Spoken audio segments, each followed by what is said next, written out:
Favourite serials இனி டிவிக்கு முன்பே சன் நெக்ஸ்ட் ஆப்ல ஜாலியா எல்லாருக்கும் முன்னாடியே பாருங்க. இப்பவே சன் நெக்ஸ்ட் ஆப்பை டவுன்லோட் பண்ணி சப்ஸ்கிரைப் பண்ணுங்க. விக்னேஷ் இரு பார்க்கலாம் இரு.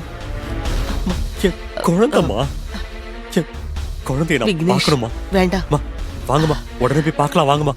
இரு விக்னேஷ் சொல்றேன்ல இரு, டாக்டரை பார்த்துட்டு போலாம். ஓகே, நான் கூப்பிடுறேன். விக்னேஷ் சொல்லுங்க மேடம், என்ன பிரச்சனை இருக்கு? டாக்டர், என் பையன் இப்படி இருக்கிற ஆளே கிடையாது. கொஞ்ச நாளா அவன் அவனாவே இல்ல. என் பையன் ரொம்ப தெளிவானவன் டாக்டர்.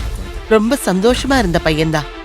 ஆனா கொஞ்ச நாளா என்னன்னு தெரியல, ரொம்ப வித்தியாசமா நடந்துக்கிறான். வித்தியாசமான நீங்க எப்படி சொல்றீங்க? அத நான் எப்படி சொல்றது டாக்டர்? யாருமே இல்லாம தனக்கு தானே பேசிக்கிறான். எந்த விஷயத்திலயும் ஒரு மாதிரி ஈடுபாடே இல்லாம நடந்துக்கிறான். யாருக்கிட்டயும் அவன் சரியா பேசவே மாட்டேங்கிறான். எப்பவுமே தனியா ரூமுக்குள்ளேயே இருக்கான். இதெல்லாம் பார்க்க எனக்கு ரொம்ப கஷ்டமா இருக்கு டாக்டர். கொஞ்ச நாள்னு சொல்றீங்க, திடீர்னு இவர் இப்படி பிஹேவ் பண்றதுக்கு என்ன காரணம்? ஐ மீன், நான் என்ன கேக்குறேன்னா, திடீர்னு இவர் இப்படி நடந்துக்கிறாருன்னா ஏதாவது பிரச்சனையா? இவர் மனதளவுல பாதிக்கப்படுற மாதிரி ஏதாவது இன்சிடென்ட் நடந்துச்சா? ஆமா டாக்டர், ஒரு சில கேடுகட்ட ஜென்மங்களால தான் என் பிள்ளைக்கு இந்த நிலைமையே. என் பிள்ளை ஒரு தப்பான குடும்பத்து பொண்ணை காதலிச்சு அவளை கல்யாணமும் பண்ணிக்கிட்டான்.